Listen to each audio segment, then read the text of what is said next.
ध्यान देंगे यहाँ पे अर्धवृत्त की लंबाई है इस तरह से दी है सेंटीमीटर में, ठीक है। और इसको हम क्या करेंगे, इसको त्रिज्या को मतलब मान लो किसी पाई में मान लेंगे, इस लंबाई को किस मान लेंगे, पाई में। तो L1 बराबर अगर हम मान लेते हैं क्या है 0.5 पाई, ठीक है। L2 मान लेते हैं 1.0 पाई, L3 मान लेते हैं 1.5 पाई और L4 मान लेते हैं कितना 2.0 पाई, ठीक है। तो हमारे पास A1 का जो मान मिला वह 0. कितना मिला 5 13 को सर्किल बनाया गया, 13 सर्किल को बता रहा है कि अनुवृत्त के रूप में है। तो उस 13 सर्किलों का जो L1 L2 मान दिया है तो कितना जोड़ होगा, ठीक है। तो हमें देखना है A1 का मान कितना हो गया 0.5 और A2 का अब हमें D निकाल लो, तो D निकाल लो तो क्या हो गया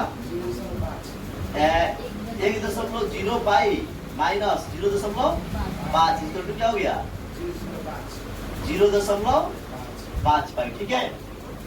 हमारे पास D मिल गया, A मिल गया, N बराबर क्या मिला 13, SN बराबर हमें पता नहीं है। एक फॉर्मूला होता है SN बराबर, आप फॉर्मूला जानते हो SN बराबर N/2 इंटू क्या होता है 2A plus N minus 1 into D, ठीक है बाबू। आप देखो N का मान आपका कितना है 13/2 2A गुने 0.5 पाई प्लस आपका हो गया 13 माइनस 1 और D का मान आपका कितना हो गया, D का मान आपका कितना आ गया है 0.5, ठीक है बाबू। अब देखो बहुत आसान है, अब देखो ये क्या हो गया 13/2 5 दूना 10, तो दशमलव के बाद एगो दे दीजिएगा पाई प्लस 12 गुने 0.5 पाई। अब देखो बाबू अब यहाँ क्या हो गया मेरा, ठीक है।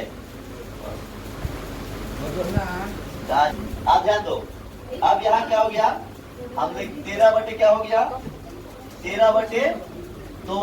अब सुनो ये हो गया 1.0 पाई प्लस 12/60, दशमलव एगो घट के है तो 0 देके पाई दे देंगे, ठीक है बाबू। आप देखो ये हो गया 13/2 इंटू एगो 6 कितना हो गया 7 पाई, ठीक है। अब ये हो गया 13/2 इंटू 7 पाई बराबर 13 91 पाई/2। अब देखो हालांकि यहाँ पे पाई का मान तुम ऐसे भी रख सकते हो, गुना मत करो।